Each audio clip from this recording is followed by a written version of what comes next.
This is a list of the top 10 best-selling cars in Europe last year. As you can see, most of these cars are small hatchbacks. Many of them, like the best-selling Peugeot 208, weigh a couple thousand pounds and get upwards of 50 miles per gallon. This is a list of the top-selling cars in America last year. Immediately, you'll notice these vehicles are a little different than the ones on the European list. 4 out of 10 are pickup trucks, another 4 are SUVs, and only 2 are sedans. The differences between the number 1 sellers in each place are even more stark. Last year, the best-selling vehicle in America was the Ford F-150. In Europe, by comparison, the top seller was the Peugeot 208.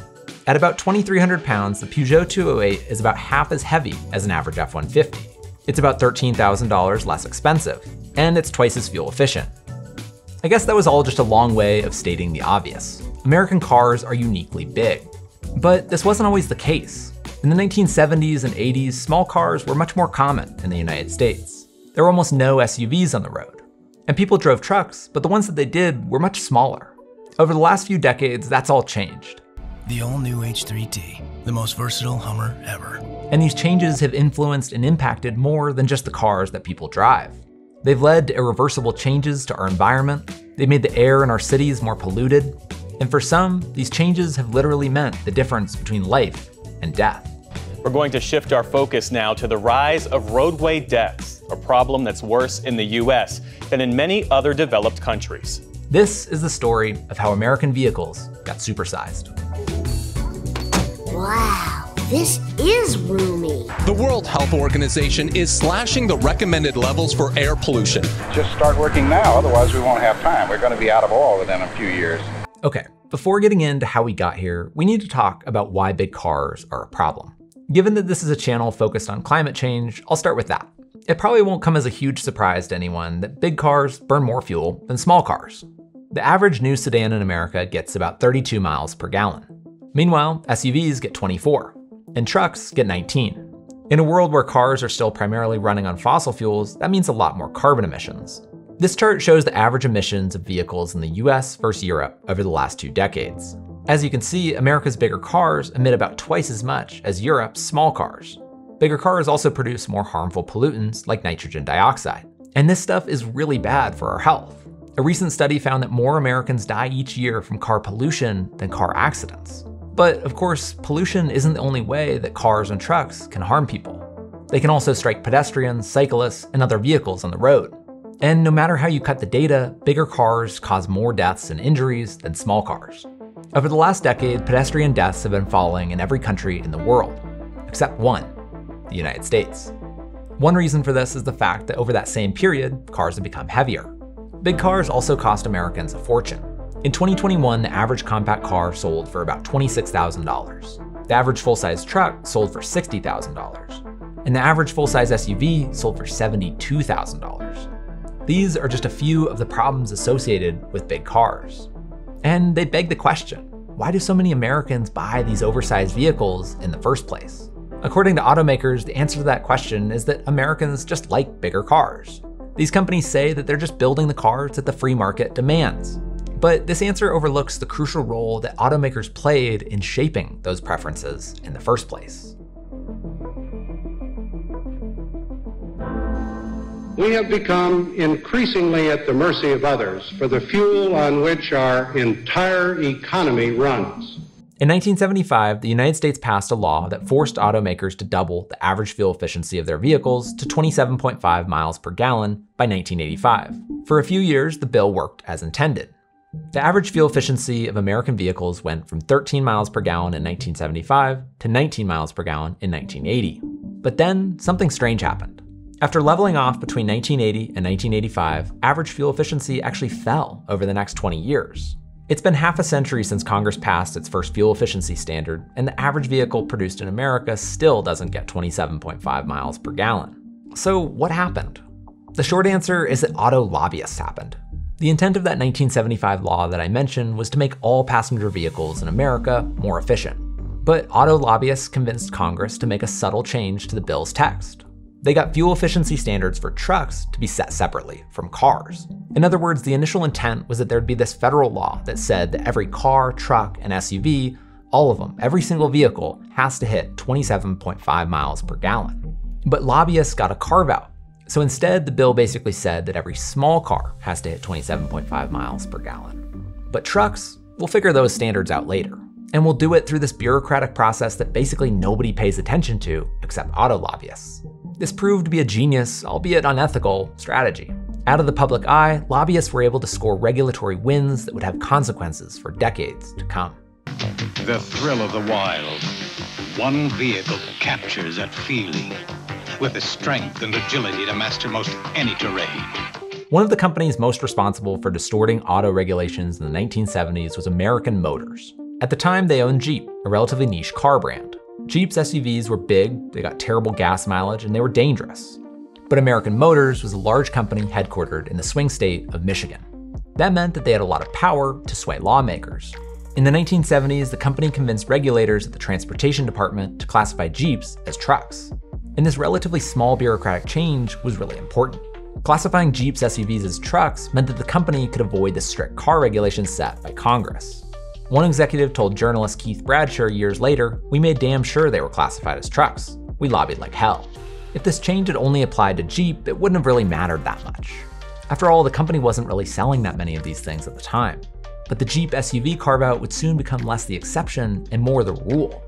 Over the next few years, auto companies convinced regulators to come up with a pretty broad definition of what a truck was. They got the Transportation Department to define them as, quote, an automobile capable of off-highway operation. This made it really easy for automakers to dodge regulations. All they had to do was make vehicles with higher ground clearance and four-wheel drive. And it wasn't just fuel efficiency regulations that they could avoid by making these SUVs. Trucks also got a carve-out from safety regulations. Thus, automakers created what would eventually be known as the SUV loophole. The SUV loophole significantly changed the economics of making cars and trucks in America. Due to their more stringent regulations, small cars became more expensive to manufacture.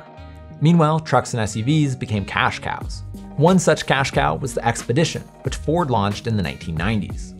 Due to loose SUV regulations, the Expedition was as inefficient as it was unsafe. At 14 miles per gallon, its fuel efficiency was worse than the average car's fuel efficiency 20 years before. With its high center of gravity, it was far more likely to roll over than other cars, leading to many unnecessary deaths. But safety and efficiency weren't Ford's top priorities. Like all corporations, their goal was to make profit. And the Expedition delivered a lot of it. Thanks largely to the SUV loophole, the Expedition was wildly profitable, earning the company $12,000 in profit per vehicle. In High and Mighty, Keith Bradshaw writes that at its peak, the Expedition factory was the most profitable factory in the entire world. In 1998, that single factory pumped out a staggering $3.7 billion in profit. And Ford wasn't the only company chasing these eye-popping SUV profits. In the 1990s, the big three automakers all launched new SUV lines. But they quickly ran into a problem. Most people didn't actually need them. Consumer surveys conducted by automakers at the time found that just a few percent of SUV owners ever took their car off-road. And when they did, it was likely to be on a graded dirt road. As one Ford executive put it, the only time those SUVs are going to be off-road is when they miss the driveway at 3 a.m. So, automakers spent huge amounts of money generating demand for their profitable new gas guzzlers. Car commercials at the time featured SUVs crawling over Rocky Mountain roads and hauling trailers. The goal of these ads was to convince people that they needed a car that could climb mountains and haul a few tons of bricks. Between 1990 and 2000, SUV advertising grew from $172 million to $1.5 billion per year. That decade, automakers and dealers spent a combined $9 billion pushing SUVs on consumers. And all this advertising worked. In 1990, about 5% of vehicles sold in America were an SUV.